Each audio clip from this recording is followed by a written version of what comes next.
स्वागत है इस ऐतिहासिक विश्लेषण में। आज हम बिल्कुल ज़मीनी स्तर से शुरुआत करने वाले हैं। हिंदुस्तान के गांव की मिट्टी से लेकर सीधे मुगल साम्राज्य के सबसे ऊंचे और शक्तिशाली शिखर तक।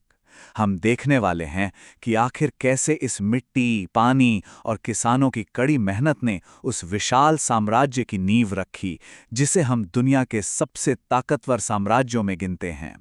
सोचिए, एक ऐसी पिरामिड जिसके बिना उस महान मुगल शक्ति का अस्तित्व ही नामुमकिन था। तो चलिए सीधे इस हैरान अंदेज आंकड़े पर आते हैं। 85%।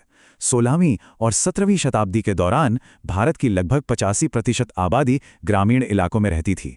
यहाँ सबसे दिलचस्प बात यह है कि जब ताजमहल और लाल किला जैसी महान इमारतें आकार ले रही थीं, तब इस साम्राज्य की असली धड़कन इन्हीं अनगिनत गांवों में धड़क रही थी। वहीं जहां हर इंसान का पूरा जीवन खेतीबाड़ी के इर्द गिर्द घूमता था। सच कहूं तो ये पूरा का पूरा साम्राज्य इन्हीं किसानों के कंधों पर टिका हुआ था। पहला हिस्सा है कृषि की नींव। आइए इस बुनियाद को समझते हैं। इस पिरामिड की शुरुआत होती है खुद जमीन और उस पर काम करने वाले लोगों की कमाल की गतिशीलता से। ये कोई आम एक जगह रुकने वाला समाज नहीं था। खुद पहले मुगल सम्राट बाबर ने अपनी आत्मकथा में इसका बड़ा ही रोचक जिक्र किया है। उन्होंने बड़ी हैरानी के साथ लिखा कि यहाँ के किसान कितनी तेजी से अपना बोरिया बिस्तर बांधकर एक नया गांव बसा सकते थे।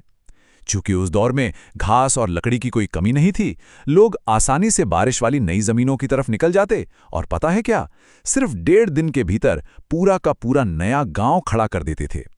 जमीन उनके लिए रुकावट नहीं, बल्कि एक खुला मैदान थी जहां रात भर में नई बस्तियां आबाद हो जाती थी।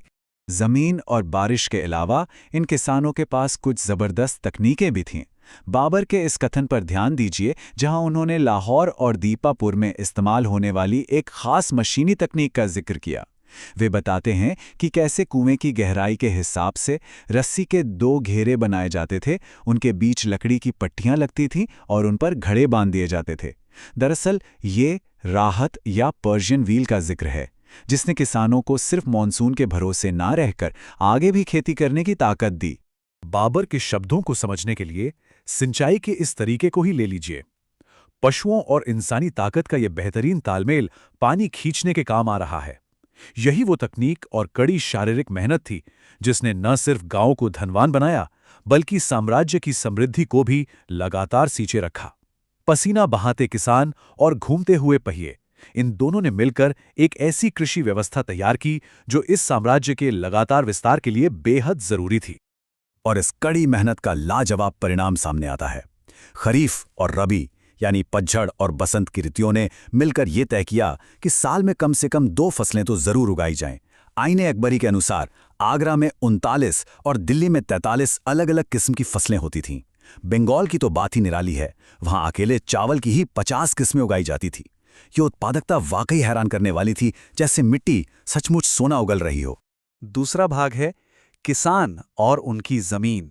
आइए किसानों की स्थिति पर चलते हैं। फसल की विशाल विविधता से निकलकर अब अपना ध्यान उन आम लोगों पर लगाते हैं जो इन जमीनों पर जी तोड़ मेहनत करते थे। भले ही वो इतनी बड़ी अर्थव्यवस्था का हिस्सा थे, लेकिन आम किसान का निजी जीवन और उनके संसाधन बहुत ज्यादा सीमित थे। साम्राज्य के पास भले ही असीम धन हो, खेती पूरी तरह से छोटे और निजी स्वामित्व पर ही आधारित थी। ज्यादातर किसानों के पास मुश्किल से सिर्फ एक जोड़ी बैल और कुछ हल होते थे। उस दौर में अमीरी का पैमाना सुनना चाहेंगे? बंगाल में 10 एकड़ जमीन वाले को अमीर और गुजरात में सिर्फ 6 एकड़ वाले को संपन्न मान लिया जाता था। यही एक आम किसान की आजीविका का असली आकार था। इन किसानों में भी 2 बिल्कुल अलग वर्ग थे। एक थे खुद काश्ता, जो उसी गांव के निवासी थे जहां उनकी जमीन थी। इनका थोड़ा स्थायी जीवन था। दूसरे थे पाही काश्ता, जो किसी और गांव के निवासी थे और एक तरह से अनुबंध या कॉन्ट्रैक्ट पर खेती करने आते थे। अब कोई अपना गांव छोड़कर पाही काश्ता क्यों बनता था? कभी कभी बेहतर आमदनी की उम्मीद में, तो कभी भयानक मजबूरी में, जैसे किसी भारी अकाल या आर्थिक संकट ने उन्हें अपना घर छोड़ने पर मजबूर कर दिया हो। ऐसे में कुछ के पास थोड़ी सुरक्षा थी, जबकि दूसरे अपनी रोटी रोजी के लिए लगातार भटकने को मजबूर थे। तीसरा भाग देखते हैं ग्रामीण समुदाय। एक अकेले किसान से बढ़कर पूरा गांव आपस में कैसे जुड़ा था। जमीन का स्वामित्व निजी जरूर था, लेकिन किसान अकेले नहीं थे। वो सभी एक विशाल और संयुक्त ग्रामीण समाज के रूप में एक दूसरे से जुड़े हुए थे। किसी भी गांव का सामाजिक और आर्थिक जीवन मुख्य रूप से इन 3 स्तंभों पर टिका हुआ था। पहला स्तंभ, खुद किसान जो फसल उगाते थे। दूसरा, गांव की पंचायत जो आपस के झगड़े सुलझाती और व्यवस्था बनाए रखती थी। और तीसरा, गांव का मुखिया जिसे मुकद्दम या मंडल भी कहा जाता था। ये तीनों मिलकर गांव का शासन चलाते थे और साम्राज्य के अधिकारियों के सामने अपनी बात रखते थे। लेकिन हमें इस इतिहास के दूसरे पहलू को भी जानना होगा। गांव की इस सामूहिक व्यवस्था में बहुत गहरी जातिगत असमानताएं मौजूद थीं। एक बहुत बड़ा तबका ऐसा था जिन्हें मजदूर या कृषि मजदूर कहा जाता था, जिन्हें सबसे नीच माने जाने वाले कामों में लगा दिया गया था। जमीन का इतना बड़ा हिस्सा खाली होने के बावजूद ये वर्ग घोर गरीबी में जीने को मजबूर था। न इनके पास अपने संसाधन थे और न ही समाज में बराबरी का दर्जा। ये उस दौर की एक ऐसी कठोर ऐतिहासिक सच्चाई है जिसे भुलाया नहीं जा सकता। खैर, जब बात अत्यधिक लगन या राजस्व मांगने की आती, चाहे वो साम्राज्य के अधिकारी हों या स्थानीय नेता, तो इन किसानों के पास एक कारगर ब्रह्मास्त्र होता था। शुरुआत में पंचायत समझौता कराने की कोशिश करती, लेकिन अगर बात ना सुलझे तो किसान एक बड़ा कदम उठाते। वे गांव को पूरी तरह से छोड़ देते थे।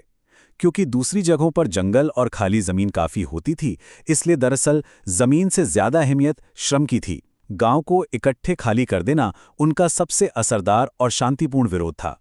चौथा भाग है जमींदार, यानी ग्रामीण अभिजात वर्ग। तो गांव के इन आम किसानों और मजदूरों से थोड़ा ऊपर उठकर अब हम इस कृषि पिरामिड के संकीर्ण शिखर की ओर बढ़ते हैं। यहां बैठा था एक बेहद ताकतवर वर्ग, जमींदार। ये लोग खेती की आमदनी पर जरूर पलते थे, लेकिन खुद खेती नहीं करते थे। इनकी असीम शक्ति का स्रोत थी मिल्कियत।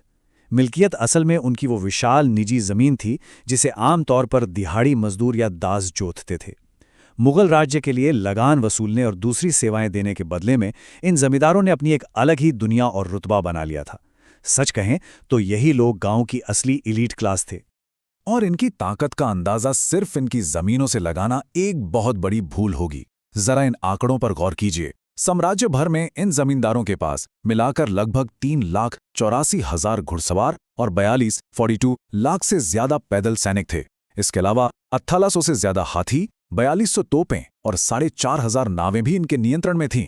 दरअसल ये जमींदार मुगल राज्य के भीतर ही एक बड़ी और पैरेलल सेना की तरह थे, जिनकी ताकत को कोई नजरअंदाज नहीं कर सकता था। और आखिरी 5वें भाग पर चलते हैं, मुगल राज्य का वित्त पोषण। जमींदारों के स्तर से अब सीधे उस महान साम्राज्य तक पहुंचते हैं जो इस पूरे सिस्टम को घेरे हुए था। इस विशाल प्रशासनिक प्रणाली का एक ही मुख्य लक्ष्य था, इस अथाक ग्रामीण धन को साम्राज्य के खजाने तक खींच कर लाना। सारा का सारा प्रशासन इन 2 शब्दों पर टिका था, जमा और हासिल। दीवान के दफ्तरों ने पूरे देश का आकलन करके एक जमा तय किया, यानी वो राशि जो उन्हें आशा थी कि वसूल होगी, और हासिल वो था जो वास्तव में किसानों से वसूल हो पाता। राज्य हमेशा ज्यादा से ज्यादा कैश लगान लेने की कोशिश करता और फसल की सच्चाई उन्हें जमीन पर लाती। ये जमा और हासिल की जद्दोजहद हर समय चलती रहती थी। आखिर इन किसानों और जमींदारों की मेहनत का नतीजा क्या था, ये इस विशाल नक्शे को देखकर स्पष्ट हो जाता है। काबुल से लेकर बंगाल तक फैला हुआ ये बेहद बड़ा और प्रभावशाली साम्राज्य आखिर चल कैसे रहा था? ये सब सिर्फ और सिर्फ इसी कृषि सरप्लस की बदौलत मुमकिन हो रहा था। यही वो ग्रामीण संपदा थी जिसने वैश्विक व्यापार के नए रास्ते खोले, विदेशी चांदी को भारत आने पर मजबूर किया और मुगल साम्राज्य को उस जमाने की एक बेहद महान और विश्वव्यापी महाशक्ति बना दिया। इस पूरी यात्रा को देखने और समझने के बाद एक बड़ा और भारी सवाल पीछे छूट जाता है। किसानों, स्थानीय जमींदारों और अत्यधिक लगान की जिस बारीक पिरामिड को हमने अभी समझा, क्या वो सच में मुगल साम्राज्य के पतन के साथ ही खत्म हो गई, या सदियों तक चलने वाली इस सख्त जमीनी व्यवस्था ने भारत में ऐसे कृषि संघर्षों के बीज बोए जो आने वाली शताब्दियों में भी पलपते रहे और जिसकी गूंज हमें आज भी आधुनिक समाज में सुनाई देती है? इस प्रश्न पर विचार जरूर कीजिएगा, क्योंकि इसका जवाब हमारे इतिहास के कुछ सबसे गहरे राज खोल सकता है। इस दिलचस्प विश्लेषण में साथ बने रहने के लिए बहुत बहुत